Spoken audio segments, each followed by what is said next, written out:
transit is supposed to be very easy and accessible for everybody. When you incorporate technology, you're creating barriers. So even as simple as imagine you need a credit card. Not everybody has a credit card. Not everybody's bank.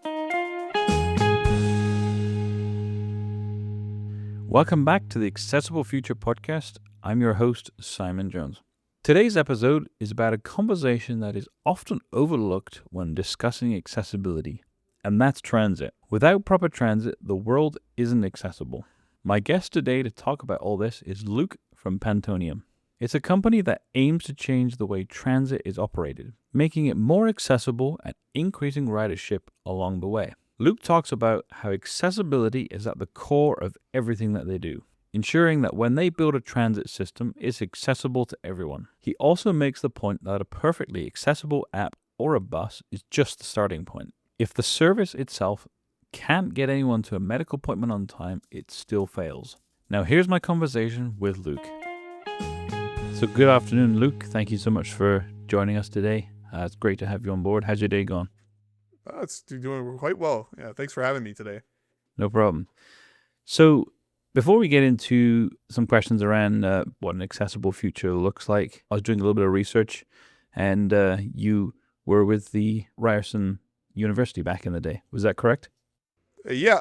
Although it's called Toronto Metropolitan University now, that's the new name. Okay. But yeah, back in the day, I was at Ryerson. Yeah. So what did you do there, and what kind of led you to where you are today? So I did a mixed degree, just a liberal arts degree, majoring in history. Mm-hmm. So it's a big jump from history to public transit technology.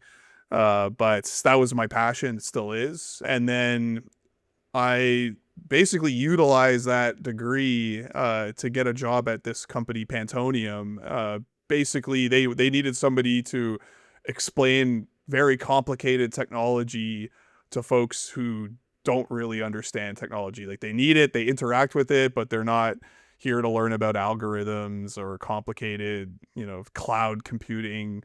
So that's how I leveraged a not so technical education into where I am today.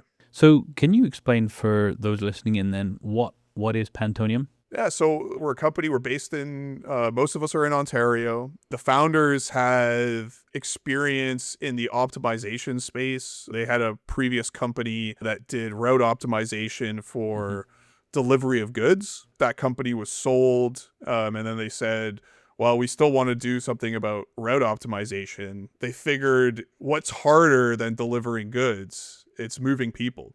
The problem that this company is trying to solve is the vehicle routing problem. So trying to solve that in real time across a fleet of vehicles. A human can maybe do one or two vehicles with a few trips, like just in their head. But as soon as you add a couple more vehicles, a couple more trips, the problem size just explodes in complexity. Like, we're talking quadrillions of possible solutions. So the company built a platform that can kind of just drill down and find a local solution very quickly, like in nanoseconds. That's kind of where we measure it. So that's what the company is and does in a nutshell. So at Pantonium, what does an accessible future, what does that look like there? Yeah, so an accessible future, I think you can look at it from the kind of legalistic, like, we all know the Accessibility for Ontarians Act. We interact with that all the time because we have customer or rider facing applications and technology. A big part of our technology team is, designing this to be easy for everybody. And our philosophy has always been,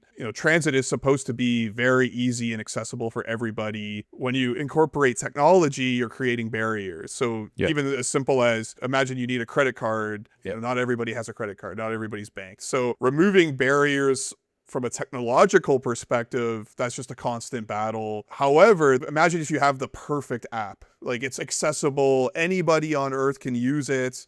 And then they log in to this app and they want to be able to book a trip to a doctor's appointment on that same day. And then it tells them, hey, we can't actually get you to that doctor's appointment at the time that you need to get there. Like, we're talking more about the paratransit side of transit, which is kind of where we grew up. So this is why I'm always kind of going back to that space. But in the general space, it's the same. If there's no space on the vehicle or if it can't accommodate your timeline, it's not truly accessible. So when I think about an accessible future, we need to increase the abundance of transit, make it 24/7, all across the city. The transit is there. It's as convenient as jumping in a car and driving or walking to a destination. So that's my idea of accessibility in a nutshell, or my philosophy when you apply it to transit.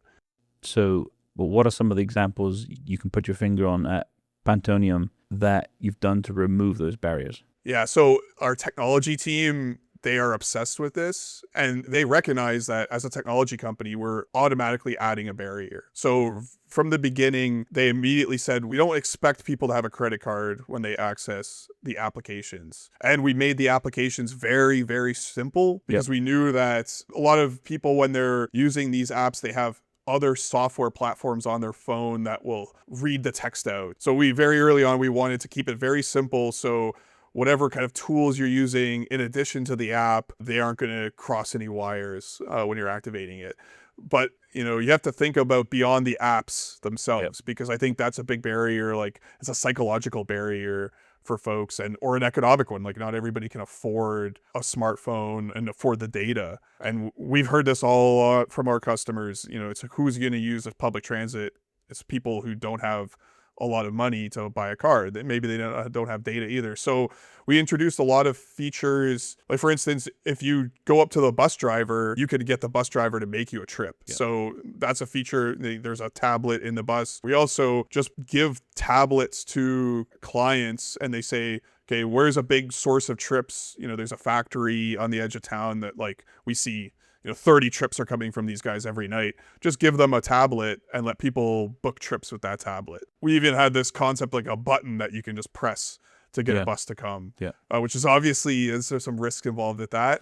Like, it can be easily abused, but, you know, imagine you're just standing at a bus stop, you press a button, you know, a little sign says, okay, somebody's going to come and pick you up in 10 minutes, and that's all you have to do. So coming up with things like that to make it a little more accessible. And then finally, phones.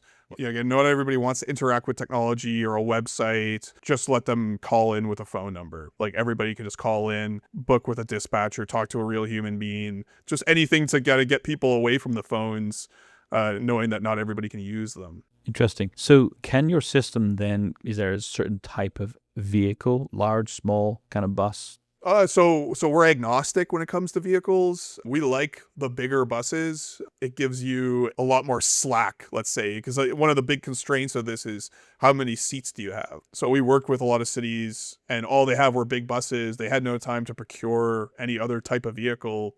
On the other hand, you know, smaller vehicles or more accessible vehicles like your paratransit vehicle, or even, you know, we have clients who use minivans and sedans. And whatever they've got, you can throw into the system. It's really just changing a number on the admin side of how many seats there are and what type of seats. And that's another thing. When we're talking about accessibility, you need to consider the traits of the vehicle itself. So can it safely carry a wheelchair? Does it have a wheelchair lift? Is there space for a mobility device? You tell that system in advance, okay, this is a type of vehicle, and we're running this type of vehicle right now for a shift. Consider that when you're assigning trips, and what's the impact of taking a wheelchair rider on that vehicle going to be. So all that has to be considered as well.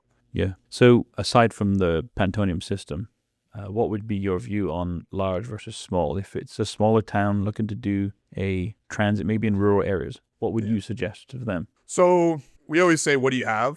That's kind of the first question. Yep. So if they have nothing, and they're kind of starting from scratch, and that's what we're seeing a lot with the rural communities and Indigenous communities that we're working with these days. And we always tell them, don't go for the big 40-foot buses, the mid-size buses. So something with like 10 to 20 seats, I think is the most flexible, because then you're not constrained so much when you do have a big surge of demand, but you're also not burning tons of gas, and like the maintenance and also the license requirements to drive the bigger vehicles. So we always recommend in those communities go a little bit smaller. We even recommend vans for a lot of folks. And I've seen vans work very well, like just your bog standard, you know, 7-seater. Those work pretty well. Again, you're going to hit constraint issues if you get too busy. You might need a few more of them, but they're also cheaper.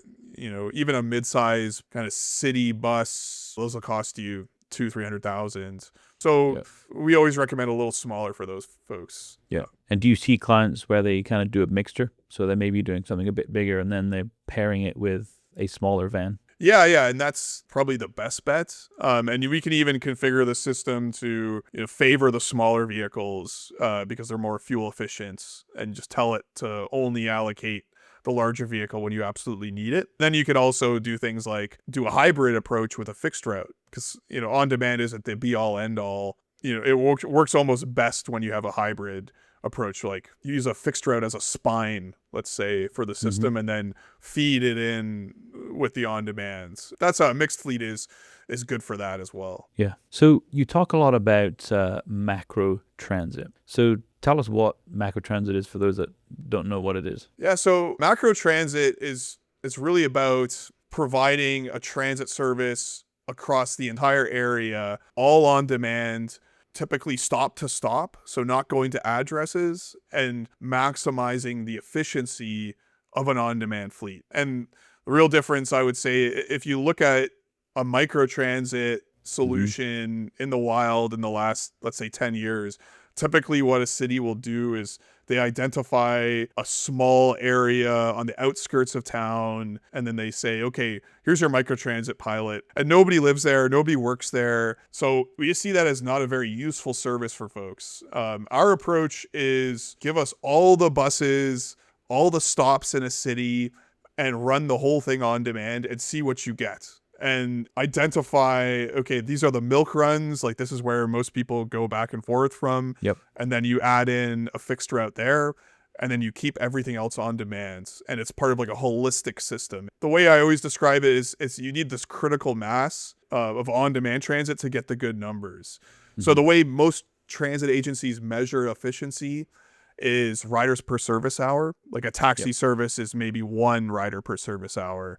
A paratransit service is maybe 1 to 3 riders. A microtransit are maybe 1 to 5 per service hour. If you do macro transit right, even in a small town, even at nighttime, you can hit 10 to 20 riders per service hour.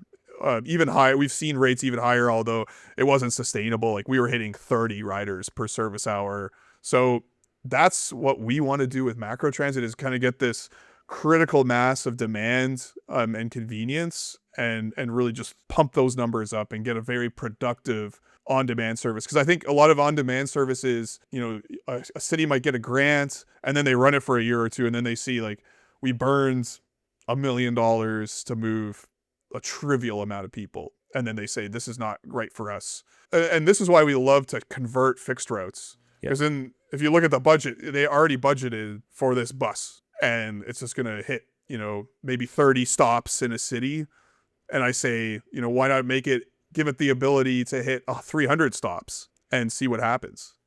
And that's where you get the ridership coming out of the woodwork. And that's, I mean, I don't know when we're going to talk about Belleville, but maybe I can segue into that.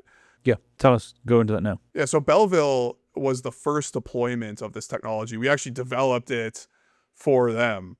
We kind of had an existing system that was for paratransit and medical transportation.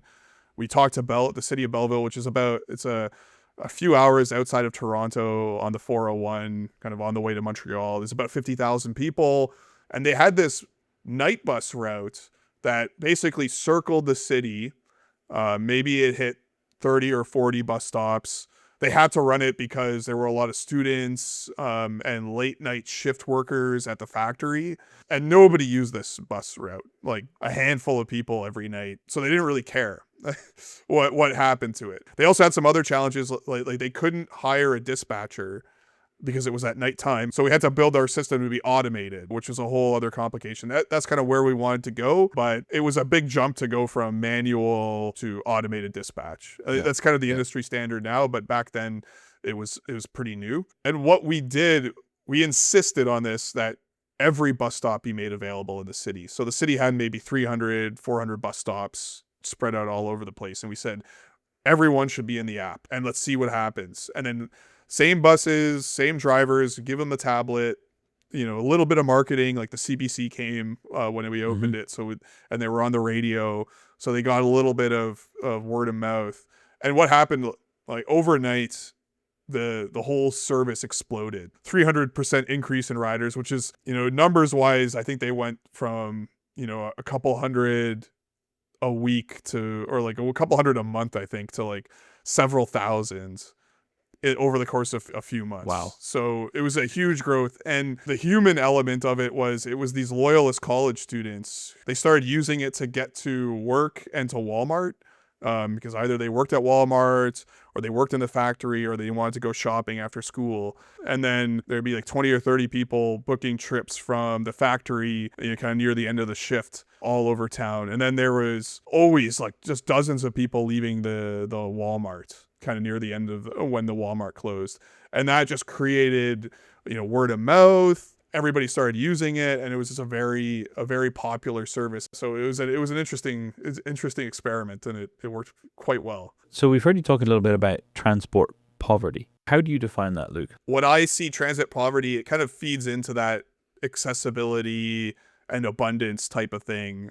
And again, to bring it back to Toronto, just this is where I'm from, and there's some great examples of transit poverty. Like, this is a very rich city, but there's areas in the city where all the poorest people live. Like you can map it out and see the demographics and the incomes, and then you can lay over the TTC network and you can see the whole system is kind of dodging those people, the people who need it the most.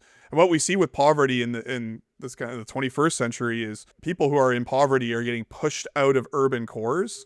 That's where all the services are optimized to take people to and from. But the people who are on these suburban or exurban edges of a city, their commutes are different than people going to the central business district. Like, those people have to get across town, and they have to go to a factory on another edge of town, or they have to go to somebody's house to do domestic labor or something like that, or go into a mall, a strip mall somewhere to work at a store.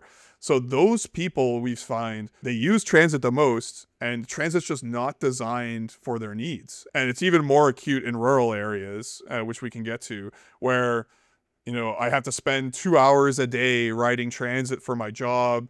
I can't afford to get better education. I can't afford to go to other jobs. And that's the way the U of T guys look at it, is if I live in a certain place, how many jobs could I access? Because if I could access way more jobs, then I can pick the one that pays the most, and I can afford to get that car.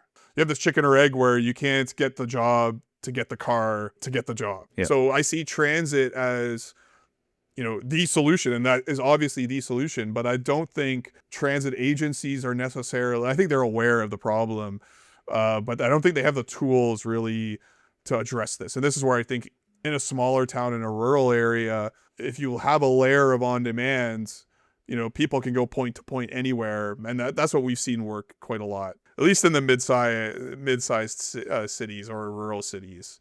Yeah.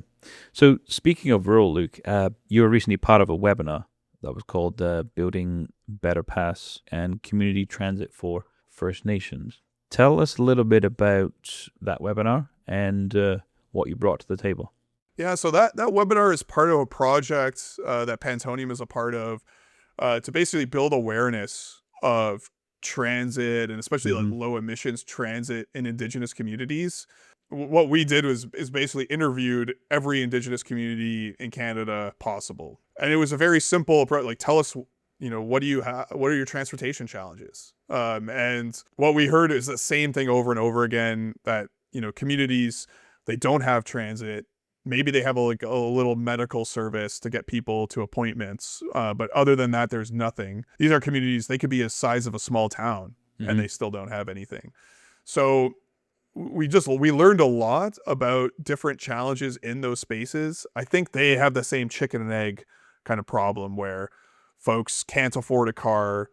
And when you can't afford a car, the transportation challenges are so acute. And then there's another layer of safety on top of that. Like there's no sidewalks anywhere. So if you're forced to walk, you're walking on the side of a road. The climate's very harsh. Or, in the case of BC, there's a community we talked to, and they're a fly-in or a boat-in community only. So pretty much everything flows through the docks they have, which is about a 15-minute walk. We were talking about solutions, and they thought, hey, a fixed route to and from this dock is what we need. And I pressed them on this. I was like, it's a 15-minute walk. Why do you need that? And they're, during a big chunk of the season, there are grizzly bears in those woods. So if you walk there, you will be attacked by a grizzly bear. So you need to have a service just to connect that, last 15-minute walk, just for the sake of the safety of the community. So challenges like that, it was eye-opening. Like they have way less resources than, let's say, a small town would have. Pretty much any small town gets gas tax money for public transit. So these communities don't even get that.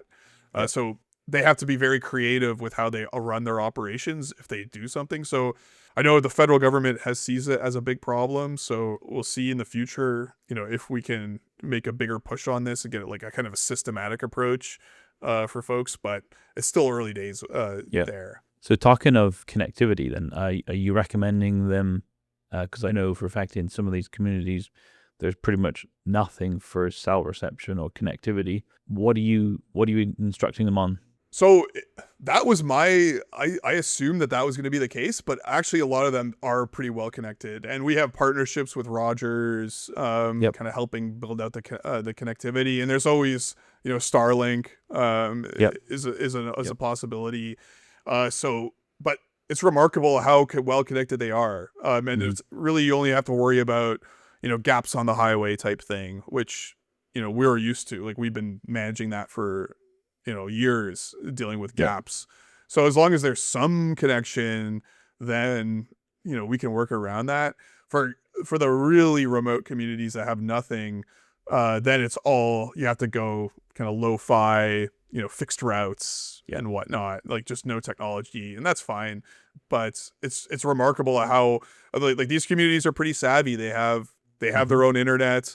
They have, most people have smartphones these days. They're comfortable with it. There's of course the data side, and the data sovereignty, which is important for, even like town cities are the same, but Indigenous communities are especially sensitive to this. We were very strict with the data ownership as well. Like we view our clients' data as their property. Like we're just custodians of it. When a project is done, we just pull it out of our system, wipe it, and then give it to them. So that's been our approach, and that works quite well with the Indigenous communities as well. Like they appreciate that kind of level of security. And also, I would expect my municipality to protect my data the same. I would hope. Yeah. So jumping back to the webinar that you talked about, and we want to just touch on one last question before we wrap up here. But you mentioned in that webinar that $1 invested in transit can return in $2 in economical activity. So where do you feel that return actually comes from, Luke? So there's 4 buckets of kind of value, I would say. The first is helping the community. I'm going to go back to the number of around like $10,000 a year to own a car in Canada. And that's, I think it would be a little bit more now, but that's a conservative if you just want to drive a beater and, get the worst insurance possible. That's what's going to cost a family per year. So if you can help like 30 families not procure a car, that's a lot of money in that one bucket of just saving people the expense of owning a car. If there's transit available, people won't have to buy cars. They won't have to run them a lot. Maybe they just have it for special occasions or type thing. Or a family might only need 1 car instead of 2. So that's what kind of one bucket is, just saving people the expense. Also for these communities, a lot of them, you have people getting gouged. They're getting gouged by taxi companies, and it's every community I talk to. It was the same story. The best grocery store is in the next town over, but it's like an hour drive away. If I don't have a car, I can't get a buddy to drive me or a friend or a family member to drive me. I'm paying $100 to a taxi. So that's doubling the cost of grocery shopping. On the healthcare side, and I think this is a bucket that I think everybody already knows is a big problem. If you don't have reliable transportation, you're not going to go to your appointment. And, for some people that's life or death. Like I heard one story, somebody's cousin had to take a 5-hour trip 3 times a week to get dialysis. And, if you miss the dialysis, it gets really dangerous really quickly. Then there's the economic kind of generation of, getting people better opportunities, that has a big value, bringing money into the community in terms of better employment, better education. So a lot of people just don't work because they can't get to the jobs that they want. And there's no job opportunities in the community. They're all kind of factories or mines or jobs in the city that's like an hour and a half away. If there's a reliable way to get people to those jobs, you can generate a lot more, better life outcomes for people. And then, they'll bring money into the community. So those are a few. And then, jobs in the community, like if you hire drivers, suddenly they're bringing in money, you can spend it back in the community. So if you kind of take that perspective, like, yeah, you're not going to make money off of fares. Like that's, I always tell people, like, you're not going to make money off fares. You're probably, if you were, it wouldn't be very accessible. And that's the big problem. Like it's kind of like a paradox to if you try to turn a profit, you're Uber or you're the taxi guy gouging. Yeah. So you don't want to turn a profit off of fares, but look at all the other ways that this can help the community. And you have to look at it holistically, and that can really help. Thanks for sharing your perspective there, Luke. So if you had a room full of transit operators or transit directors at the moment, what would be that one message that you would give them? There's a low risk way to explore on demand, and it's the process that we've developed over the last few years. Because I know when you think about, if you're a transit director and you hear about on demand, you think about on demand, you think of risk, you think of bad returns on investment. And I will just say, there's another way to do it. There's a low risk way. You can build out a simulation, build a digital twin of your community, test it in there. Then you have to be brave with those results. And I just say, I've seen so many pilots done, even by our customers who don't listen to us, and they're not brave, and they do it very small scale, and then they wonder why it doesn't have spectacular results. So you have to have that confidence to try and swing for the fences with this type of solution, because you can have amazing results. And there's so many riders or potential riders, like these latent riders who are just waiting for a convenient service. They'll come out of the woodwork if you build it for them. And that's the power of on demand. Like, we need to move the 85% of the people who drive everywhere. That's the target audience. Like, we shouldn't worry so much about, we've got the captive, 5% of people who have to ride transit. Like, they're stuck with transit. What about the 80%? Like that massive group of people who drive everywhere? Like, we have to build something to capture them. And on demand is what's going to do it. You don't have to scrap everything. You don't have to reinvent the wheel, but you should swing for the fences with on demands and try to capture some of those riders, and you can have incredible results. Yeah. Well, look, we do appreciate you sharing your insight and your perspective. So if transit operators want to learn more about Pantonium or yourself, how do they reach out to you? So I think Google, like Pantunium, Pantonium. You Google Pantonium on demand transit, you'll find us, and reach out to us there. Go to our website and we have a form just for you. Just tell us what your transit needs are, and I'll give you a call and we can talk about it. Very good. Thank you so much, Luke, and we appreciate your time today. Thank you again, Luke, for coming on. Something I keep coming back to that he highlights is how important transportation is for people. Take as example of someone needing to travel for dialysis treatment 5 hours 3 times a week.